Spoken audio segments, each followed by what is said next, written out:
You are not doing anyone a favor if you are being unclear or inconsistent or not ensuring the financial survival of the business. That is ultimately a disservice to everyone if you are doing that.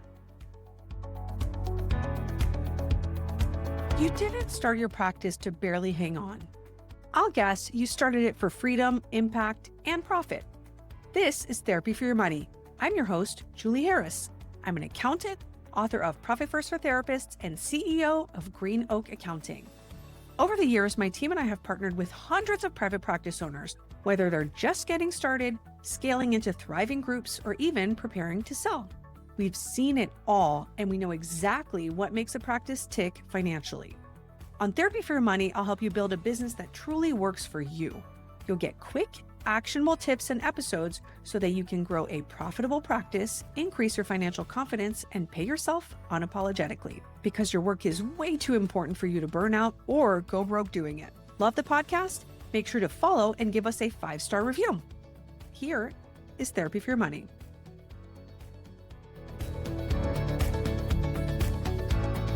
Hello, and welcome to Therapy for Your Money.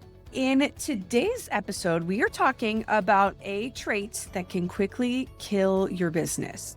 And it's not burnout, it's not cash flow, it's not even bad marketing. One of the most dangerous traits that a private practice owner can have is being a people pleaser. And that is one that's hard for me to hear sometimes. That was a lesson that took me a long time to learn as a business owner. And it's still hard for me today, right? Because I do want ultimately everyone to like me. That is just truly how I feel. So I'm just being very, very open and honest with you. But it is a trait that does not serve you well as a business owner. So being a people pleaser is not just being nice. It is saying yes to things at the expense of the business's health. One of my core beliefs, and this is something that I say often in webinars, I don't know if I've said it on the podcast before, but I just believe that when you are a business owner, your most important job as the business owner is to ensure the survival of the practice. It is not to make everyone happy all the time. And so I just truly believe that job, ensuring the survival of the business, is in service to everyone else, right? It's not just a selfish thing to do, because it's actually the opposite of selfish. When you are ensuring the survival of the business, you are making sure that the business remains open. So it is the opposite of selfish for your clinicians. It makes sure that they have jobs for weeks and months and years to come. It is in service to your clients. It makes sure that they have a place to go and be seen and get help for years to come. And it is ultimately also in service to you that your practice, your business that ultimately sustains your life, remains open, right? It is in service to everyone. So people pleasing can be a really challenging thing to train yourself out of. Here's how it typically presents in private practice. It typically looks like raises, saying yes to raises that you cannot afford, right? And saying, yes, you can have more money, even though you haven't been paying yourself and cash flow simply does not support it. It can look like saying yes to reduced hours that make a clinician not even break even. So that might be 5 clients a week, even though that means your profit margin on that clinician is now negative. That might be in service to the clinician, and maybe it's a decision that you can decide to make short term, but in the long term, that's not a sustainable decision for your practice. It can be saying yes to multiple people being off at the same time, even though that is not in service to the business, even though it puts you in a difficult situation or the practice in a difficult situation. Like letting both of your intake coordinators being off at the same time. As much as you might want to say yes, that might not be viable, because who is going to do the work if that's all going to fall to you? And then that means a lot of things have to slide off your plate. That might not be in service of the business, as hard as that might be to say no. It might mean you can't let everyone on your team be off the last 2 weeks of December, because that means January is going to be financially very, very challenging if there's no income coming in during those times, right? So it might look like that. Being a people pleaser might present like saying yes to a lot of little perks that add up. Yes, you can have this special snack that only you want, Yes, you can have this really expensive CE, even though it doesn't really make sense for the practice, or it doesn't really add value to the client or have a direct return on investment. Yes, we can have monthly pizza parties where that doesn't necessarily make sense. Um, if the business is doing well, I love each and every one of those things, right? I love you being able to say yes to those things. But if the business is in a difficult situation already and you are having to cut back, saying yes to things like that can really erode some of the progress that you've made in other areas. Being a people pleaser can present as saying yes to waiving cancellation fees when really that client has canceled on you multiple times or canceled on your clinician and is really inconsistent and is not being fair to the practice in the way that they're using cancellations, right? So that's a way that it could show up. It could also be letting your personal boundaries be breached and saying, okay, I will take that client at 7 p.m., even though you have said, like, this is something that I no longer can do for both your personal life, or maybe it's a block of time that you are setting aside for working on the business, right? So being a people pleaser, like, comes from a really good place. I truly believe that it comes from a place of kindness, but it doesn't necessarily help you. And I think it's really common in helping professionals. Most practice owners come from a clinical background, not a business background. You went into this healthcare field to help people, right? You are trained to be accommodating and empathetic and kind, and those are really good traits. Personally, you want to be liked and accepted and bond with your client, but the business cannot function on feelings alone, right? So we have to make sure that the math makes sense, that there's sustainability built into the practice, and that there is structure, and that you are holding on to that structure and enforcing it when it makes sense. And so your number one job as the business owner is to ensure their survival and the financial health of the practice. And I say that because not just money is not the only important thing in the practice, right? It is not. You doing great work, you helping your clients, those are all very important.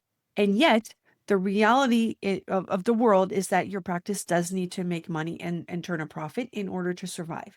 Even nonprofits need to spend less than they make in order to survive, right? And so, if the practice fails, that's your livelihood. No one has a job, including the person that you possibly are trying to help. You can't support your team, your client, your community if your business is running on fumes. And the reality of small business is that not everyone will like you. There will be clients out there that don't like you, and it's okay.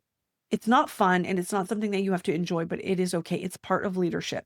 If you have a team, if you are in group practice, there are some people on your team who will not like you long term. They will probably not stay on your team for a very long time if they don't like you, but you cannot please everyone with every single decision. Now, I have a team of almost 40 at this point, and I am generally liked by the team, right? I will say that as a kind of a broad statement. That doesn't mean that I don't have to make some really, really tough decisions sometimes, and to have on occasion difficult conversations with some people. That doesn't mean that we don't like each other long term. It's just they might not like this decision or this conversation, but because we have built that mutual respect, we can have that conversation and still be okay, right? And so I'm not saying like you should just make decisions and bulldoze through everyone, come what may. You don't like it, you can leave, right? That's not really what I'm saying at all here. It's just that you have to build that mutual respect so that you can have a conversation and be open with someone and say, you know what, financially, this does not make sense for us. So I'm going to have to say no, even though I think your request is a valid one. And I would like to say yes. But at this point in the business, I cannot say yes, and explain why. That still also doesn't mean you have to give your clinician or client or team member full visibility into everything that's going on in the business. That you do not owe them that, but you have to, when you have that strong foundation, you are able to have those more challenging discussions and still be okay. There simply are parts of being a boss, a leader, a manager, whatever you want to call it, that are not going to be not so fun. And those just come with the territory. If being a business owner was easy, everyone would do it. And it's definitely not easy. So you will have to do some hard things as a business owner and as a leader. You're going to have to say no to things that don't make financial sense. You're going to have to set clear, firm boundaries on policies, on paid time off, on raises, on benefits, on scheduling, on no-shows, right? That's just going to come with the territory. And sometimes you're going to have team members that push back or maybe even leave, and that has to be okay. There are some times, and I've seen this many, many times with just so many of our clients, where there are some times where you're going to have to enforce a boundary and someone will leave, and that departure will be difficult to stomach. They're going to be someone that you say, like, I really wish they couldn't, but I also cannot change the entire structure of the business just to accommodate one single person, right? That often is not going to make sense, where you treat someone so completely differently than everyone else just to make them stay in the long term. That is generally not good for your business. And I've actually seen often they will still leave even if you give in at that point. They will often still leave. This often, it looks like a raise, right? That where you say, okay, maybe I'll give you this extra money. And it's just completely out of line with everyone else. They might still leave further down the line, right? You might retain them for about a year or two. And then when they leave, there's honestly often a lot of relief for the business owner of, like, okay, this feels better. This feels more aligned. I'm sad that they left, but now we are back in a place where everyone is on an even playing field, and this makes sense for the business. Leadership is about clarity, consistency, confidence. It's about making the difficult decisions, even when it's hard, and doing the hard things. And that can feel lonely sometimes, but team members will respect your boundaries when they are communicated well. You can still say no in a kind way, in a way that is provides some level of transparency on the why, but is still firm. And you're not going to do anyone a favor by being unclear or by being inconsistent or by being financially reckless. And I want to say that again, because it's really important. You are not doing anyone a favor if you are being unclear or inconsistent or not ensuring the financial survival of the business. That is ultimately a disservice to everyone if you are doing that. People pleasing is hard to train yourself out of. It might feel kind, but it can be irresponsible when you are running a business. Your team needs strong leadership from you. And interestingly enough, in 2025 specifically, I have seen many business owners say, you know what? I don't think I'm cut out to be a business owner. I do not like leading a team and managing people. And I don't want to have to make these tough decisions and tough calls and let people go or say no to people. And I'm going to go back to being a solo business owner. And I think that is perfectly okay. I actually really respect people who say, you know what? Business ownership is not what I thought. It is not for me. And I want to go back to it being just me again, because that is ultimately what is best for everyone. If you're not willing to do the hard parts that come with being a strong leader, it's okay to say, this is not for me. I think that is a perfectly okay response. But in 2025, business ownership is not an easy thing. There's a lot of moving pieces. There's the economy. There's what's going on in healthcare, right? There's potentially losses of access. And so there's a lot of hard things that go with that and a lot of uncertainty. And if you are going to be successful in building your business and growing your business, you're going to have to face a lot of hard things. And for that, you have to try not to be a people pleaser, even if it just slips in once in a while. That's all for today. Take care, everyone.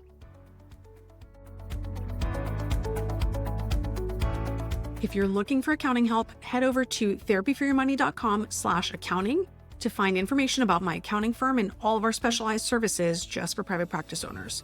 If you enjoyed today's episode, we'd love for you to give us a 5-star rating on iTunes. Just head over to iTunes, click on ratings and reviews, and give us a quick shout out. We really appreciate it.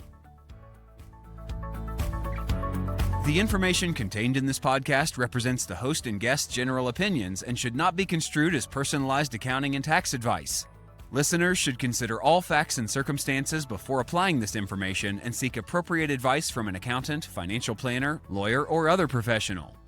Any info provided does not constitute accounting, tax, or legal advice.